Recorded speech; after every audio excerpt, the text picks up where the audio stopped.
What's going on, Video City TV? I'm your host, Callie, and we're here live at the Producers Club. I'm here with Raina Simone. Hey, how you doing, Callie Ann? I'm doing good. Good, Thank you it's a so much pleasure. for being on the show. Thank you for having me. How you guys doing? So Raina Simone is a hip-hop artist from Harlem and Inglewood. Yes, So indeed. you're representing both. Of course. Harlem, New York, Inglewood, New Jersey.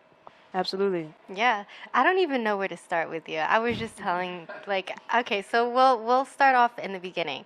So you went viral back in 2020, 2021. Oh, when you did a freestyle rap to Nas and Lauryn Hill's song. And was that the purpose? Like, did you want that? Like, how did that even happen? I know your classmates recorded you. Indeed. You know what? I don't know if you can ever really plan virality. But I will say I did think it was a very deep piece, and I knew that a lot of people would definitely be able to feel as if it resonated with them. Yeah. So of course there's always a chance, but I definitely didn't think so. It actually happened very randomly. My sister, I've always been very anti-TikTok. It went viral on TikTok first before hitting the other platforms. My sister, on the eve of my birthday, uploaded this freestyle to TikTok. Didn't tell me anything, and I just woke up with 160,000 followers and 3.5 million views, and I didn't know what happened. But shout out to Lil Sis. I've always been kind of anti-social media a little bit until then, but shout out to Lil Sis. Oh, your little sister got you in. And then since then, it's been picking up, and you've been working on so much more music after that. Absolutely. Oh, no, it froze. But it's okay. So you've been playing piano since you were 3, and also made your first song at 3, and you've been writing your whole life. Right. You guys, this is like a superstar right next to me right now. I appreciate it. Thank you. So who got you into music? Like, how did you even get involved at such a young age? For sure. You know what? I started playing the piano at a very, very young age. I was always just attracted to the piano and the keys. I would be missing as a 2-year-old, and they'd be looking for me and be like, oh, she's over there by the piano. We don't know what she's doing, but she's just doing her own thing. And I continued to gravitate to instruments so much so that, my parents were like, all right, so this is what we're going to do, intensive training. And so I started piano lessons. And I was very, very serious about it for a long time. I was one of those kids that was inside practicing on the piano, not necessarily outside running around. But it paid off. It was worth it. And, I went on to play violin and alto saxophone and a few other instruments as well. But piano was always my main instrument. And, I think it allows for your brain to think and process information, too, when you can read music. So, yeah, once I picked up those skills, I realized there was so much more that could be done with it. And that's really what got me into production, too. I've always been a musician, and when I learned that rap music is essentially just poetry and expressing yourself, and you can put that with music, and those are two things that I love, then the rap came into play. And my parents were always very big on don't spend money unnecessarily. If you can do something yourself, then do it. So I started producing that way. I played instruments, started producing, making my own beats, and we're here now. I'm about to release a 24-song album project called Old Soul New Conscious, and super excited to share that with everybody. That's super exciting. Absolutely. New Thank you. album dropping. It's the debut, so this is an important one. Yeah. Got a lot to say, make a few people mad, but happily mad. But what's crazy is that you went to school for political science at did. Howard University. Yes, indeed. So how did you even get involved with that? You know what? I decided to study political science rather than anything music related, just because I feel like intelligence and intellect is something that can't be taken from you. And, there's a lot that you can learn in terms of music, but music was something that I was ultimately already doing innately anyway. And so I wanted to make sure that I was training myself in something that I didn't know as well and that I might be able to apply in a different way as I continued to navigate the world. So yeah, I was really into law and government for a very, very long time. And really, I've kind of figured out how to make my interest in law and government translate over to the music such that they still coexist in their own little bubble. Yeah. But yeah, went to Howard University, graduated as a political science, philosophy, and economics major.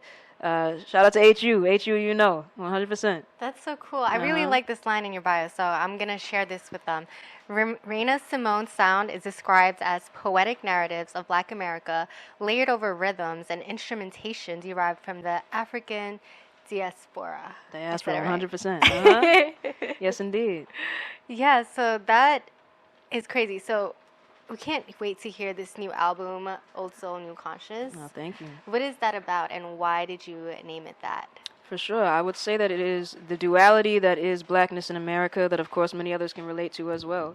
But, duality just in terms of one stereotype versus who they are versus who one wants them to be and all that comes in between. And so I really just dove into what it means to be a holistic individual, what it is to be an individual who has multiple different sides, multiple different backgrounds, and who's presenting that all in one situation. So I'd really say that encompasses the project. I think it's a great example of who I am both as a person and as an artist. And I really tried to dive into as many things as possible on that project. We're talking about racial matters, we're talking about some gender stuff, some sexual orientation stuff, socioeconomics, pretty much anything you could talk about I've jumped into. But I wanted to make sure that I wasn't jumping into it so much so that people feel like they're being preached to, So this is a project that is very malleable to the palate. I think people will be able to interpret it and allow it to resonate with them without feeling bored or like, oh my gosh, you're trying to teach me information. Like, can I just be at peace? So it's one of those projects where, there's a very thin line, and I wanted to make sure that there was a perfect balance achieved. Wow.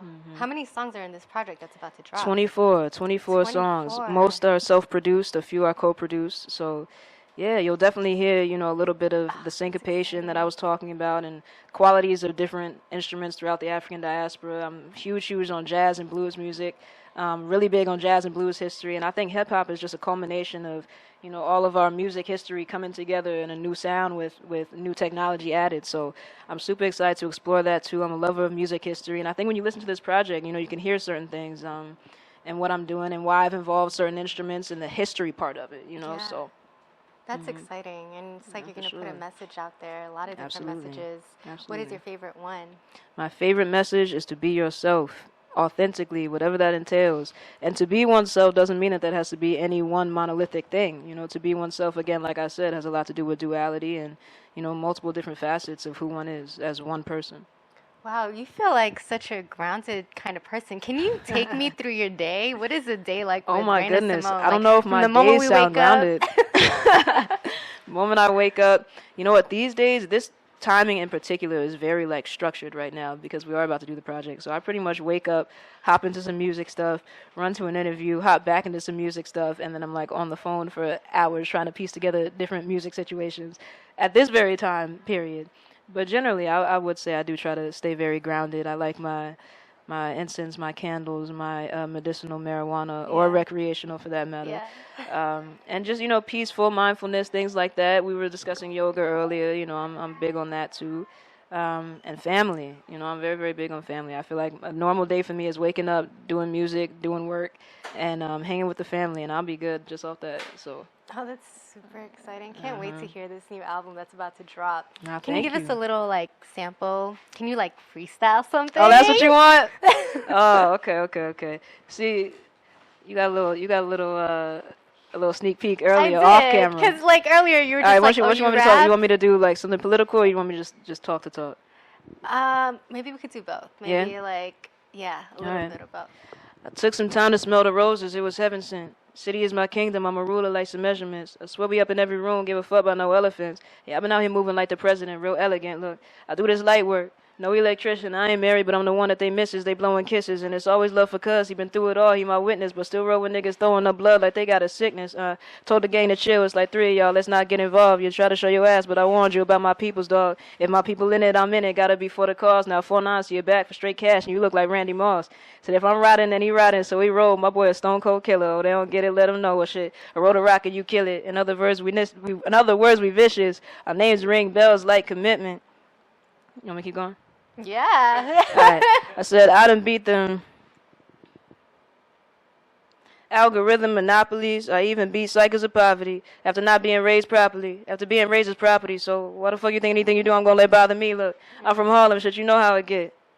Ask about me, I could drown a fish. Like, I'm a lover, not a fighter, but mama taught me to hit. Ain't never first, but if you swing, well, you won't connect with your fist. You backwards asking about your hit list when I enlist hits. Get this, they lock inside, keep one cock, paranoid, ambitious. I stay up reminiscing, time go fast. I let the sun rise like Easter, lent some light, time going fast. Blink the day already over. Well, I'm just glad it's night like the midnight train to Georgia. I roll alone like non-social smokers. It keep me focused like a Ford, nothing I cannot purchase all over again. Now the sun is my friend, and man.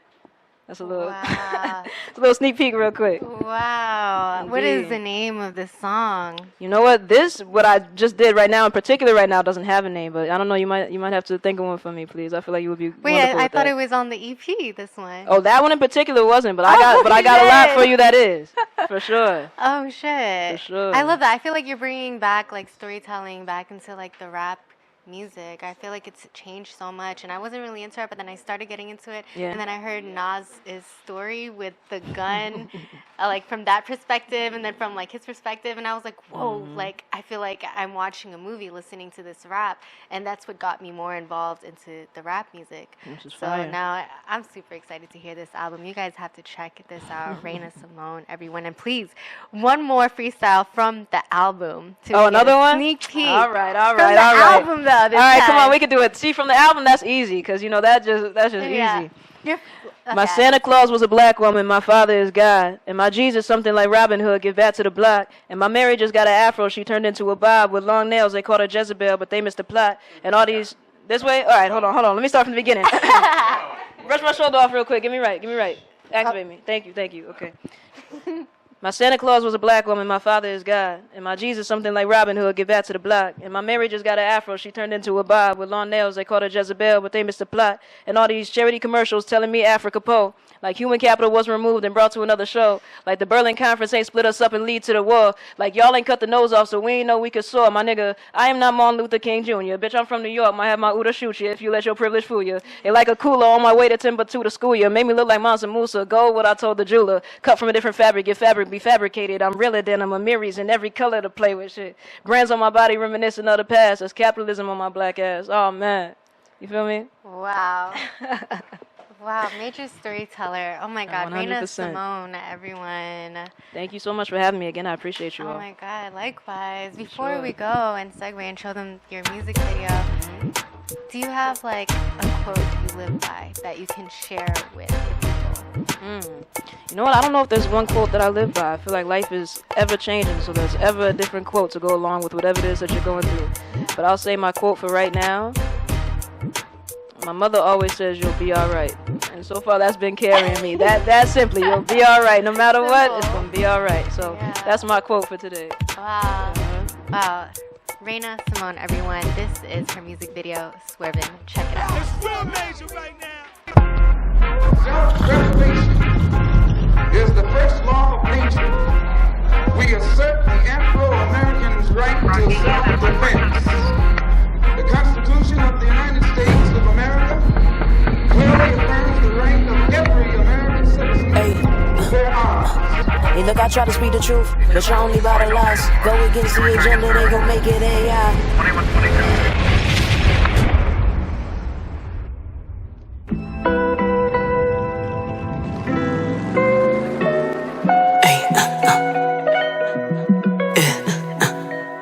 Okay. What I'm doing gotta be working, they getting nervous. I tell them haters goodbye like I was proud of they purchase. Whatever situation you are in, like nurses, been like cursive to make life worth it. That'll come in clutch like purses. I lit my blunt with a match made in heaven that made me fall in love with the thoughts of resurrection. Saw that boy up on the tee, he ain't Jesus but the color that he be. 3 days later he arose from concrete. Now they say the grass ain't greener on the other side. So I'ma sit right here and water mine. I'm Michael Jordan to the game, so baby fall in line. They on that bullshit, that's why I keep that 45. My papa was a G and shit. The poet hereditary, so that shit up in my jeans in case they fucking with me. And when I'm weak, get on my knees, but sometimes I'd rather squeeze, wipe his nose like he sneezed, get crazy over that cream. I'm swerving, rolling through the city, everybody show me love, show me love. I'm swerving, all the players know what's up. If it's up, then it's up, then it's up. I'm swerving. Keep a splinter at my stick and I cut just in case it get bucked. I'm swerving, yeah.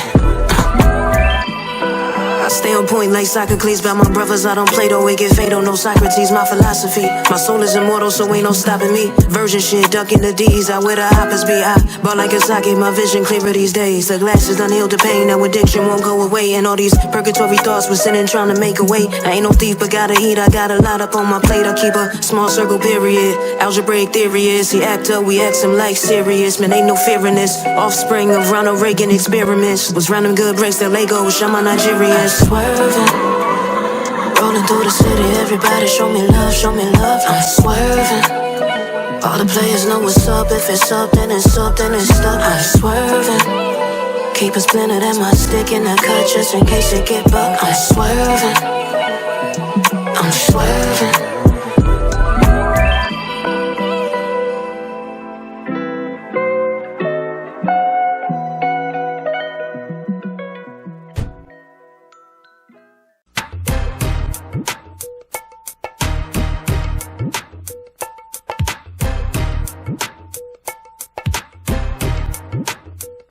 What is going on, y'all? It's your girl Niara J. I'm here with Video City, and we are getting ready to sit down with the COO of ConBud BX, Jorge Jimenez. They just opened their Bronx location on 420, and we're going to talk all about it. Make sure y'all stay tuned and keep it locked in.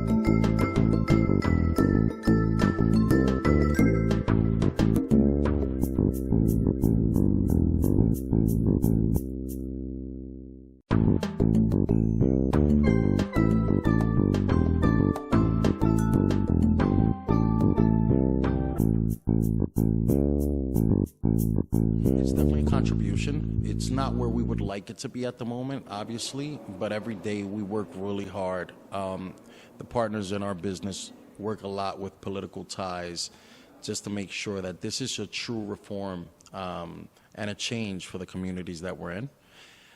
For us, there is a lot of forward movement in the community. There's still some guidelines that need to be adjusted as it grows. Obviously, this is growing faster than they could probably project.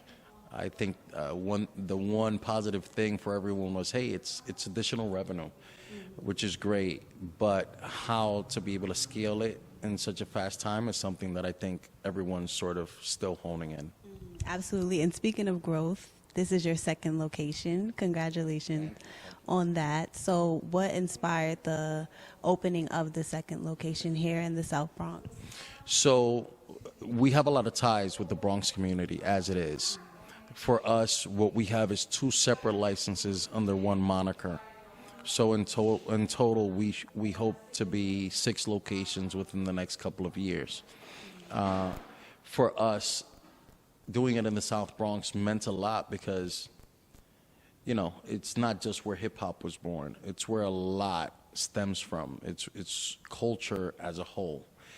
And being able to plant a flag here is monumental. So when you are able to open up a dispensary, you should not be able to open another legal dispensary within a 1,000-foot radius of your store. Being able to do this here really is a real flag to say we are the location and we're the first building on Bruckner Boulevard. So it's like as long as Bruckner Boulevard stretches, to say we're at that Mott Haven area is a big deal for us. I love that. How important is togetherness amongst the legal cannabis community? I mean, I was mentioning to Maria off camera earlier that there is a lot of cannabis stores they shut down because they were, I think it was illegal for them to actually be up and running. So how important is it for that togetherness amongst the legal cannabis community? And so when you're truly an enthusiast of cannabis, I believe cannabis itself is community, right? Because you do this socially in groups. It's a lifestyle.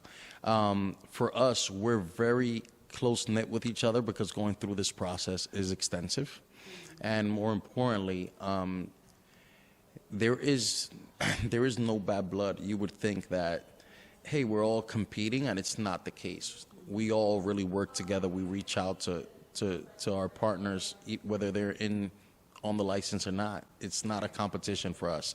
And as far as the black market, yes, I believe that there are a lot of improvements to be made there. At the same time, it was all black market not too long ago. So being cognizant of that, if you're truly of the community, a lot of that black market are people who you might know in one way or another. For us, we're just trying to do it the right way so that we don't fall back into what brought us here, which is the change and the reform of it. For us, I think everyone really understands both sides, And it's sort of like that love and hate situation where if we're all reforming, then let's move into that scale of it. But we're all pretty close-knit. We support each other tremendously. When there's a cannabis event, expect over 10,000 people. We do, yeah, they all show up and we figure out how. So you would assume that it's sort of stepping on each other's coattails, but it's really not. I love that. That's amazing. And that's amazing. And what advice do you have for maybe someone that wants to step into this industry and may not know where to start? I think having an education on what business is, start off with that. I think it's not just about it being cannabis, but having a business mindset. And if you are not that person, that is not your role, then figure out what team you can put together around you so you can sort of run your brand and your business simultaneously. I think a lot of youth is interested and might know the brand in cannabis, but the business side of it, as in anything, sports, music, get your business knowledge together so that way you can be fruitful. If I had any advice, figure out sort of a logistical time frame, expenses. How are you really going to put this puzzle together for yourself? Because the cannabis is a lot easier than the business is. Right, absolutely. And I have a fun question. Just in general, I want to know what would you say your most popular strain is? Yes. What would you? So it depends. I wouldn't be able to pick one out for you because it depends on, sometimes they grow a strain and then they're out of it in the next season. And there'll be one that's popular for a couple of months and then all of a sudden you move on to the next one. But what I can advise is, here I like to curate the menu for my customers. So I can tell you with certainty that sativas are doing really well. Maybe 80 to 85% of my menu is sativa.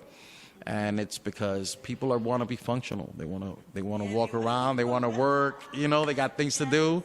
So I have a lot of my consumer who, now being forward thinking, they consume and work a 9 to 5. You know what I mean? They say, hey, I have a project coming up, and they'll consume something to actually clear and calm that noise and just stay focused on what they're doing. So I can't pick out a strain, but I'll tell you that sativas, I think that the community is very active. This is part of their day-to-day. This isn't like an exception. It's just you can be functional with it. So, of course, a lot of sativa, and don't quote me on just the sativa. It depends how your body sort of metabolizes it. But for the most part, any sativa and hybrids do really well because choosing a strain is going to be quite difficult. Okay, yeah, that's what I heard. I heard sativa will definitely have you just focused and not unproductive and stuff like that. It's sort of a great introduction to anyone who hasn't consumed before. They can sort of start on something light. They can see how it feels, no pressure, maybe take 1 or 2 puffs if it's smoke, you know what I mean? And there are also different ways of ingesting it. We have tinctures, we have pills, we have gummies, we have chocolates, however you prefer, and then find what works for you. Take it slow so that you can enjoy it. And I think the community has been very receptive just because they can get a lot of things done and have a good time. And still enjoy. Yes. And still enjoy. That's important. All right. So my final question, you'd mentioned briefly about the goals for ConBud, but can you elaborate on it? Maybe 5 to 6 years, where do you see the brand overall? I know you said you want to have multiple locations, but where do you see that? Where do you see it? If you can expound on where you can see the brand. For all of us as a partnership, what we would like is expansion. I believe that vision has probably evolved since we started. As we go through the process and the day-to-day and what these brands actually do. By that I mean, for us, I envision us having multiple licenses under the same moniker. If we're able to expand every license to its full capacity, then hopefully the minimum amount will be 6 locations, but we're aiming for more than that. And expanding the brand and the stigma around it. We added the con to the bud just to say it's usually how things are perceived as is, and changing that stigma around it is sort of putting it in the front of the conversation so we can't hide it. I think for us, driving that mission of the stigma, the medicinal benefits and relief of a lot of cannabis, not just the fact that someone's just, as they would say, getting high.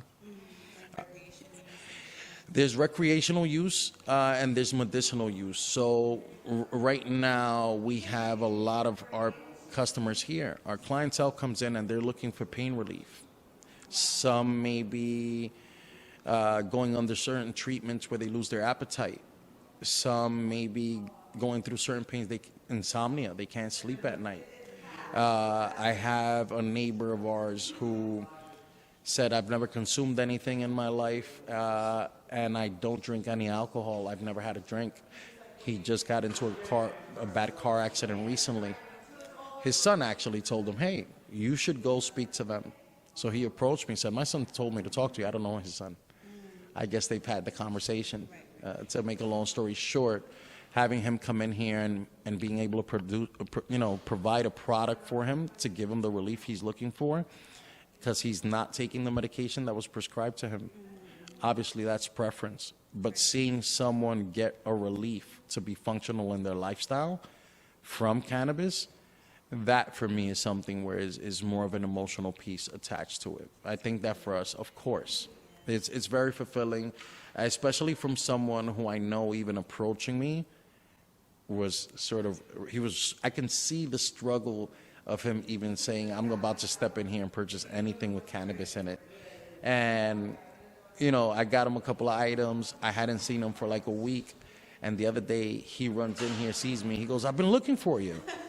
And I'm like, I'm here. Are you okay? What's going on? And he says, I've come here 3 times this week to thank you, to let you know that I feel a lot better. He's like, I use this at night. I use a heating pad. I'm getting the relief that I need. There's someone who owns his own auto body.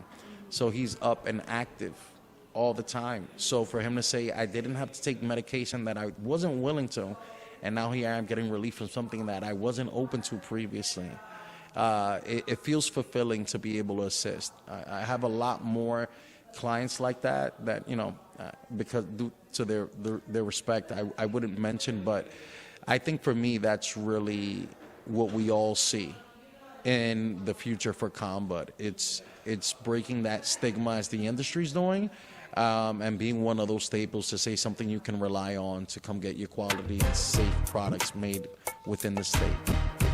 Absolutely. That is amazing to have that fulfilling moment, and for that to even be the overall goal. The goal is to provide a service, but to have that deeper fulfillment, that's very amazing. But thank you so much for taking the time to speak with us, and there you have it. Yeah. It's your boy Billy. Yeah. Y'all know what it is, man. Spooky hours. So you niggas, I'm next up, man. NXT, UP, next up, yup, that's me. But I do it for you, not me, cause the UP. NXT, UP, next up, yup, that's me. But I do it for you, not me, cause the UP. NXT, UP, next up, yup, that's me. But I do it for you, not me, cause the UP. NXT, UP, next up, yup, that's me. But I do it for you, not me, cause the UP. NXT, yeah, I'm next up, cause I'm blessed up. So just a little rapper says rest up, put your bets up, cause guess what? I'm the number 1 top contender, got an agenda. So I can holler at Cali, tell them I sent ya. Got a new venture, I'm bodying rappers, front page and center. Yeah, I'm next up.